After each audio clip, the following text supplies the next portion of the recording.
আমরা এই দুনিয়াতে বসবাস করি। এই দুনিয়াটা কে তৈরি করেছেন? ফি সিত্তাতি আইয়াম।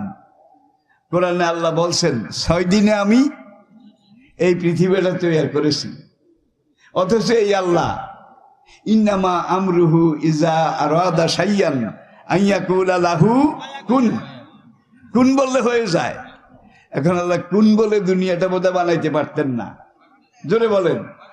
যিনি কুন বললে সেকেন্ড লাগে না, সঙ্গে সঙ্গে হয়ে যায়। তিনি 6 দিন সময় এটা ব্যয় করেছেন। এটা দিয়ে তিনি আমাদেরকে শিখিয়েছেন আমি কুন বললে হয়, 1 সেকেন্ড মিনিট লাগে না। এই দুনিয়াতে আমি তোমাদেরকে বসবাস করাবো, তোমাদেরকে খেলাফত দান করব। এই দুনিয়াটা আমি 6 দিন সময় লাগিয়ে আস্তে আস্তে ধীরে সুস্থে এটা তৈরি করেছি। আমার কিন্তু সময় লাগানোর কোনো দরকার ছিল না। তোমাদেরকে আমি প্রশিক্ষণ দিয়েছি, ট্রেনিং দিয়েছি। আত্তাজিল মিনাশ শয়তান আত্তাআন্নি মিনার রহমান। যেই কোনো কাজে তাড়াহুড়া করা শয়তানের কাজ। আর ধীরে সুস্থে আস্তে আস্তে ভালো করে পারফেক্ট ভাবে ঠিকঠাক মতো কোনো একটা কাজ শুরু করা, কাজটাকে পূর্ণাঙ্গভাবে সমাধা করা, এটা রহমানের কাজ। 6 দিন সময় আল্লাহ পাক ব্যয় করেছেন। ব্যয় করার পরে আল্লাহ পাক আসমান জমিন সৃষ্টি করলেন। জমিনটা যখন পানির উপরে আল্লাহ বিছিয়ে দিলেন, অল আরদা মাদাদনাহা ফানেমাল মাহিদুন। জমিনের নিচে কিন্তু সমুদ্র, সাগর। তাহাতাল আরদে বাহারুন। পুরা দুনিয়ার জমিনের নিচে সব পানি, সমুদ্র নয়, মহাসমুদ্র। আবার ওই পানির নিচে আরেকটা জগৎ আছে, সেই জগৎটা আগুনের। কি? আগুনের, জাহান্নামের। আমি আবার বলছি, তাহাতাল আরদে বাহারুন, জমির নিচে সমুদ্র। তাহাতাল বাহারে নারুন, সমুদ্রের নিচে আগুন, অগ্নিকুণ্ড। কোরআনের বিভিন্ন জায়গায়, এক জায়গায় বিশেষ করে ওয়াইজাল বিহারও ফুজ্জিরাত, কিয়ামতের ধ্বংস সিংহা। আল্লাহর নির্দেশে ইসরাফিল আলাইহিস সালাম যেদিন ফুৎকার দেবেন, সেদিন এমন একটা ভয়াবহ অবস্থা সৃষ্টি হবে। ওয়াইজাল বিহারও ফুজ্জিরাত সুয়েরাত। দুনিয়ার 7 সমুদ্র 13 নদী, এগুলো আগুনের নদীতে পরিণত হবে, আগুন সমুদ্রে পরিণত হবে। পানি দিলে আগুন নেবে, আমরা জানি, ঠিক কিনা বলেন? তাহলে পানির মধ্যে যদি আগুন লাগে, মাছ কোথায় পলায়? গাছের আগায় নাকি? এটা গ্রাম বাংলায় একটা প্রবাদ আছে, বলে যে পানিতে আগুন লাগাই সম্ভব নয়, সুতরাং মাছ গাছের আগে উঠবে কি করে? এটা তো আদৌ সম্ভব নয়, এটা আদৌ সম্ভব নয়। পানিতে কি আছে? আজকের পদার্থবিজ্ঞানী তারা দুনিয়ার সব কিছুকে রিসার্চ করেছে, গবেষণা অ্যানালাইসিস করেছে। করার পরে তারা দেখেছে পানির মধ্যে 2টা জিনিস আছে, একটা অক্সিজেন আর একটা হাইড্রোজেন। দেখেন না বিদ্যুৎ তৈরি করে পানি দিয়া, কি পানি দিয়ে।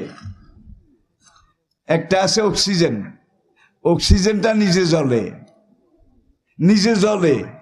হাইড্রোজেনটা আরেকজনরে জ্বালায়, একটা জ্বলে আরেকটা জ্বালায়।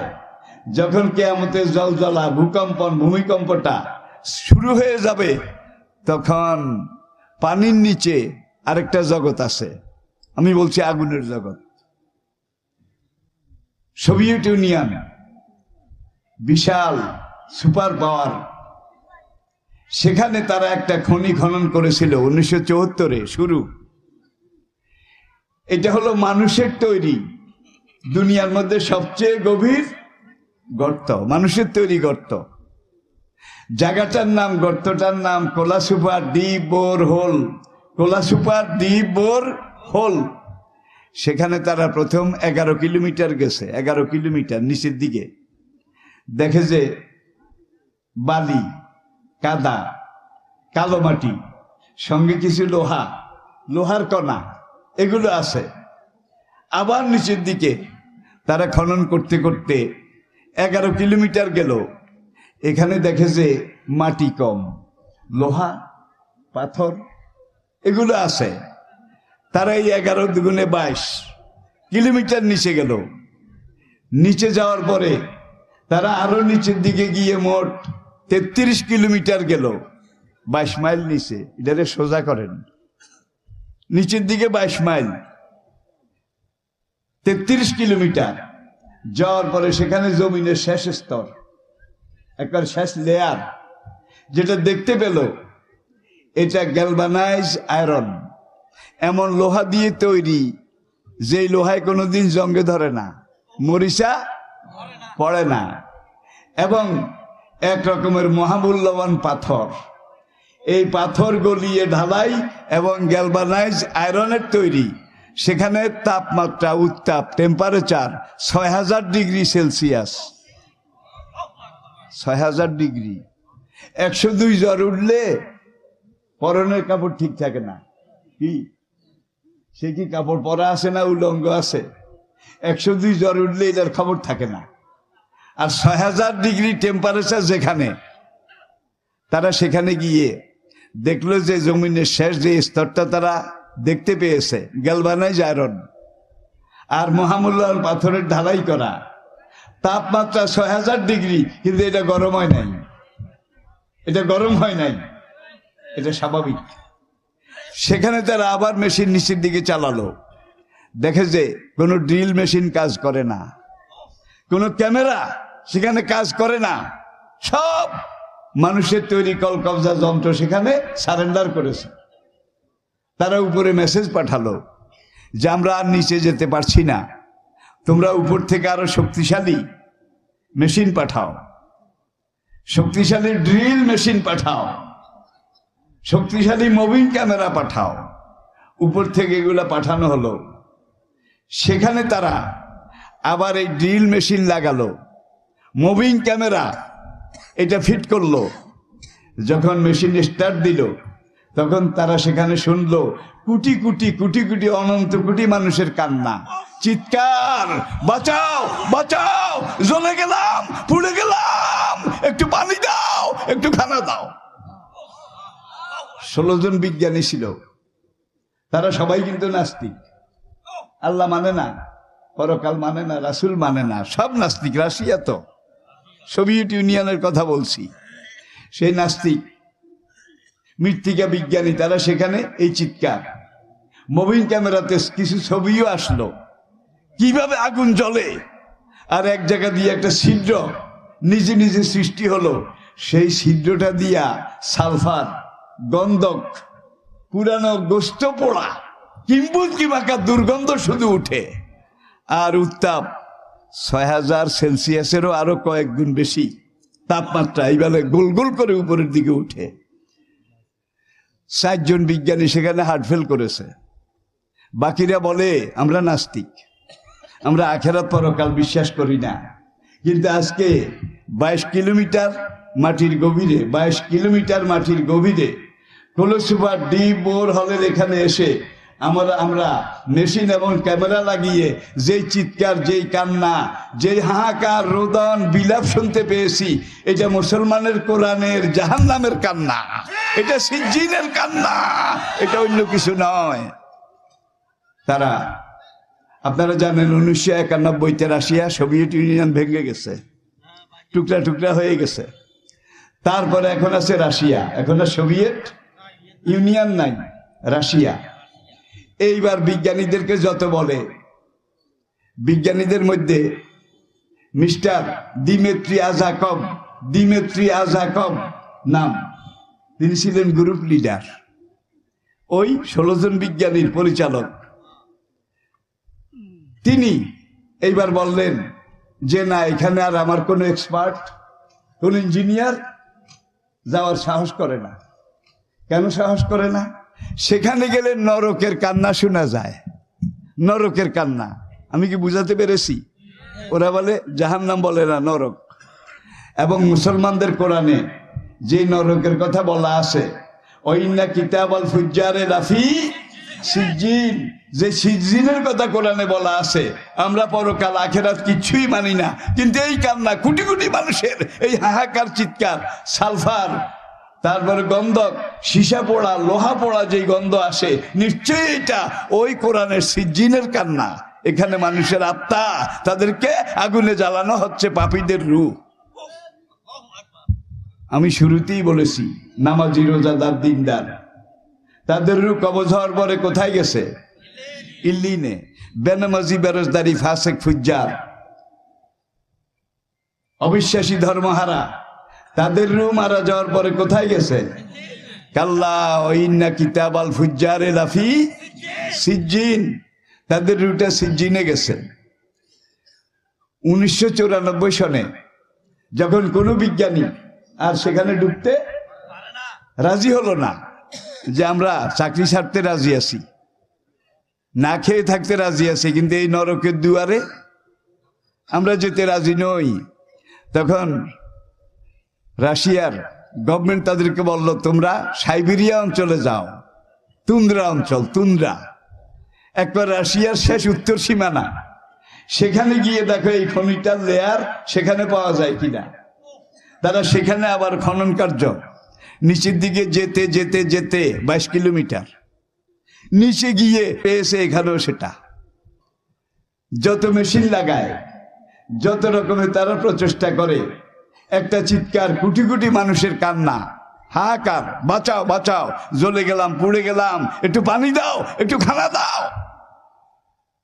পরিশেষে 2006 সালে, মনে রাখবে 2006 সালে, এর মধ্যে 4 জন তো ওখানে হার্ট ফেল করেছে, বাকি এরা যারা ছিল এদের মধ্যে 2 জন তারা ওই হার্ট ফেল করার এফেক্টে পরবর্তীতে মারা গেছে। বাকি ইঞ্জিনিয়ারদেরকে যখন বলল তোমরা এখানে খননে যাও, মরতে রাজি আছি, কিন্তু জাহান্নামের দুয়ারে যেতে আমরা রাজি নই। 2006 সালে রাশিয়া গভর্নমেন্ট এই দোনোটা কূপ সিল করে দিয়েছে, ভরাট করে ফেলেছে, কোনো ইঞ্জিনিয়ার যখন যায় না। আর প্রশান্ত মহাসাগরের মাঝে আরেকটা গর্ত আছে, এই যে হলো আল্লাহ তৈরি, প্রাকৃতিক তৈরি, এই বিশ্বের বুকে সবচেয়ে গভীর গর্ত। এটা কোনো মানুষের বানানো না। আবার বলছি, প্রশান্ত মহাসাগরের তলায় একটা জায়গা আছে, মারিয়ানা ট্রেঞ্চ, মারিয়ানা ট্রেঞ্চ। এইটা আজকের পানির জগৎ, ডুবুরিদের জগৎ, তারা সাগর মহাসাগরের তলদেশে কোথায় কি আছে এগুলাকে অ্যানালাইসিস করে, পর্যবেক্ষণ করে, পর্যালোচনা করে। তারা গিয়ে মারিয়ানা ট্রেঞ্চ, সেটা তলদেশে গিয়ে আবার সেখানে মেশিন লাগালো, ডুবুরিরা, এখানে কিন্তু ডুবুরি, মেশিন লাগিয়ে নির্ধারিত লেয়ারে নিচে গিয়ে তারা আবার ওইটা পেল, ওই কোলা সুপারে যেটা পেয়েছে। সেখানে ওই লক্ষ কোটি মানুষের চিৎকার, জ্বলে গেলাম, পুড়ে গেলাম, বাঁচাও বাঁচাও, একটু পানি দাও, একটু খানা দাও। এরপরে ডুবুরি, তারা বলছে আমরা আর সেখানে যেতে রাজি নই। তাহলে এগুলা দেখা যায় নাই, কিন্তু যে দূর অনুভব করা গেছে, কোরআন যে সিজ্জিনের কথা বলেছে, আজকে নাস্তিক যারা বিশেষজ্ঞ ইঞ্জিনিয়ার, তারা সেখানে গিয়ে স্বীকার করেছে আমরা যদিও নাস্তিক, কিন্তু মুসলমানদের কোরআনে যে সিজ্জিনের কথা বলা হয়েছে, এই নরকের দুয়ার আমরা দেখে আসছি। তাইলে আমরা যে সিজ্জিনে বিশ্বাস করি, ইল্লিনে বিশ্বাস করি, কোনো বিশেষজ্ঞ, কোনো ইঞ্জিনিয়ারের কথায় বিশ্বাস করি না। আমরা কার কথায় বিশ্বাস করি? কার কথায়? কাল্লা ইন্না কিতাবাল আবরারে লাফি ইল্লিয়িন ওমা আদরাকা মা ইল্লিয়ুন কিতাবুম মারকুম। কাল্লা ও ইন্না কিতাবাল ফুজ্জারে লাফি সিজ্জিন ওমা আদরাকা মা সিজ্জিন কিতাবুম মারকুম। আজকে আধুনিক বিজ্ঞান যত এগোচ্ছে, যত তারা ম্যাচিউরড হচ্ছে, পূর্ণতা পাচ্ছে, বালেগ হচ্ছে, আধুনিক বিজ্ঞানের সবগুলা চিন্তা, গবেষণা, ধ্যান ধারণা কোরআনে এসে মিলে যাচ্ছে। ১,৫০০ বছর আগে কোরআন যা বলেছে, যেটা যেখানে যেভাবে বলেছে, অশামসি ওয়া দুহাহা, কসম সূর্যের প্রখর কিরণের উত্তাপের। তারা সূর্যের কিরণ এটাকে গবেষণা করে মহাশূন্য বিজ্ঞানীরা তারা গবেষণা করে স্বীকার করেছে, অজালনা সেরা যাও ও হাজা, এমন একটা প্রদীপ, এমন একটা জ্বলন্ত সূর্য আমি সৃষ্টি করেছি, এটা তাপ উত্তাপ টেম্পারেচারের কোনো অভাব নাই। একদল সৌরবিজ্ঞানী গবেষণা করে স্বীকার করেছে সূর্যের টেম্পারেচার 30 কোটি ডিগ্রি সেলসিয়াস। এটা 100 ভাগ সত্য মিথ্যা এটা বলা যাবে না, তবে মানছে তো। কি 2200 ডিগ্রিতে লোহা গলে, 2200 ডিগ্রি উত্তাপ দিলে পাকা লোহা পানি হয়ে যায়। 30 কোটি ডিগ্রিতে কি গলে বলেন? সেই জাহান্নাম। যারা বেনামাজি, বেরোজদারি, অবিশ্বাসী, ধর্মহারা, জেনাকার, বদকার, সুদখোর, ঘুষখোর, তাদের জন্য আল্লাহ সেই জাহান্নাম তৈরি করে রেখেছেন। আছে না নাই? জোরে আছে না নাই? যদি আমরা আল্লাহকে মানি, আল্লাহকে জানি, আল্লাহকে স্বীকার করি, হাসরের মাঠ তৈরি হওয়ার আগ পর্যন্ত আমাদের রুটে ইল্লিনে থাকবে। শুরুতে আমি বলেছি বেহেশতের যত রকমের নেয়ামত, যত রকমের সুযোগ সুবিধা, বেহেশতের যত রকমের জিনিস আছে, ইল্লিনে তার সবকিছু আছে। ইল্লিনটা বেহেশতের একটা টুকরা। আর বেহেশতটা কেমন হবে? ইল্লিনে আপনি আমি, আল্লাহ যদি কবুল করেন, সবাই পড়েন আমিন। যখন মরে যাওয়ার পরে আমাদের রূহ ইল্লিনে যাবে, হাসরের মাঠে ওঠার আগ পর্যন্ত অ্যাডভান্স আল্লাহ রাব্বুল আলামিন আমাদের রূহকে বেহেশতের এই নেয়ামত এগুলো রুহানি ভাবে খাওয়াবেন, জিসমানি ভাবে নয়। কারণ শরীরটা রূহের সাথে গেছে না। আমি একটু আগে বলেছি দেহের ধ্বংস আছে, শরীর পচে যায়, ঠিক কিনা বলেন? কিন্তু রূহের ধ্বংস নাই। মরে যাওয়ার পরে রুটা যাবে হয় লিনে নয় সিজিনে। এখন আমাদের ভিতরে যে রুটা আছে, এইটা রুহের জন্য তৃতীয় অবস্থান স্থল, থার্ড ট্রানজিট ক্যাম্প। আপনি বিলাত যাবেন, আমেরিকা যাবেন, একটা জেম্বু জেট বিমানে উঠলেন। এখন বিমান একবারে যেই অকটেন, যেই ফুয়েল, যেই জ্বালানি একবারে নেয়, এই জ্বালানিতে ওই পরিমাণ যাওয়ার ক্ষমতা আছে, যার জন্যে ওই বিমানটা আমেরিকার দিকে ডাইরেক্ট উড়ে না, কি লন্ডনের দিকে ডাইরেক্ট উড়ে না, তারা পশ্চিম দিকে যায়, এটা ঠিক। কিন্তু হয় দুবাই, নয় আবুধাবি, নয় কাতার, এইসব জায়গায় গিয়ে বিমানটা নামে। নামার পরে 1-2 ঘন্টা রেস্ট নেয়, সময় নেয়। এরপরে আবার নতুন ভাবে জ্বালানি, ফুয়েল, অকটেন এগুলো ঢুকায়, বিমানকে খাদ্য দেয়। দেওয়ার পরে এই বিমানটা সেখান থেকে উড়ে হয় যুক্তরাষ্ট্রের রাজধানী অথবা লন্ডনের হিথ্রো ইন্টারন্যাশনাল এয়ারপোর্ট, এখানে গিয়ে নামে। মাঝখানে যে নামলো 1 ঘন্টা 2 ঘন্টার জন্যে, এটা হলো বিমানের একটা ট্রানজিট ক্যাম্প। যাত্রীদেরকে আগে জানিয়ে দেওয়া হয় দুবাইতে 2 ঘন্টা, কি 4 ঘন্টা এখানে ট্রানজিট আছে, ঠিক কিনা বলেন? আপনার রুটটা সামনের দিকে যাচ্ছে, সামনের দিকে। এখন আপনার রুটটা 60 বছরের ট্রানজিট পয়েন্টে আছে, আপনার সিনার ভিতরে 60 বছরের ট্রানজিট পয়েন্টে। এটা রুহের স্থায়ী কোনো ঠিকানা নয়। স্থায়ী ঠিকানা কোথায়? হয় জান্নাত, বলে না, হয় জান্নাত নয় জাহান্নাম। তাহলে জান্নাত অথবা জাহান্নাম। তাহলে এখন আমরা তৃতীয় পয়েন্টে আসি। ছিলাম আলমে আরওয়াহতে, সেখান থেকে আসলাম মায়ের গর্ভে, কয়েক মাস পরে আসলাম দুনিয়াতে। এটা তৃতীয় অবস্থান স্থল, থার্ড ট্রানজিট ক্যাম্প। এখান থেকে যখন রুটাকে বের করা হবে তখন চতুর্থ ট্রানজিট ক্যাম্পে যাবে, হয় লিনে নয় সিজিনে। এটা 4 নম্বর ট্রানজিট ক্যাম্প। এটাও স্থায়ী নয়। যখন কিয়ামত হয়ে যাবে, দুনিয়া ধ্বংস হয়ে যাবে, তখন ইনকানাতিল্লা সাইহাতাম ওয়াহিদাতান ফাইজাহুম জামিউল লাদাইনা মুহদারুন। আরেক আয়াতে আল্লাহ পাক বলছেন যে শিলগার আওয়াজটা, আবু জেহেল একদিন মক্কার ওতবা, অলিদ, রবিয়া, মগিরা, সাহেবা, উমাইয়া, মানে নাম্বারই যেগুলা কাফের লিডার, এদেরকে ডেকে দারুণ দোয়াতে একটা গোপন মিটিং করলো। গোপন মিটিং করে যে মোহাম্মদ যেটা বলে এটারে ঠেকাও, ইসলামকে ঠেকাও। লা তাসমাউ লিহাযাল কুরআনে ওয়ালগাও ফিহে, কোরআন তোমরাও শুনিও না, মক্কার কোনো লোক যেন শুনতে না পারে। মোহাম্মদের কোনো সঙ্গী সাহাবি মক্কার কোনো বাজারে, অলিতে গলিতে, দোকানপাটে যদি কোরআন শোনায়, অলগাও ফিহে, তোমরা সেখানে গিয়ে আঙ্গুল ঢুকাইয়া দিও, হট্টগোল লাগাই দিও, ক্যাশম্যাচ শুরু করে দিও, হই হল্লা করো, যাতে মক্কার লোকদের কানে কোরআনের আওয়াজ। ভাই, আবু জাহেলের এই সুন্নত সেই যুগে ছিল, এই যুগে বোধহয় নাই। জোরে বলেন, জোরে বলেন, জোরে বলেন, আছে না নাই? তাহলে সব যুগের আবু জাহেল, তাদের চরিত্র একরকম। আবার সকল যুগের আবু বকর, ওমর, বেলাল, সোহাইব, তাদের চরিত্র একরকম। ঠিক কিনা বলেন? তারা মায়ের খায়, প্রতিবাদ করে না। তারা মায়ের খায়, প্রতিরোধ করে না। ঠিক কিনা বলেন?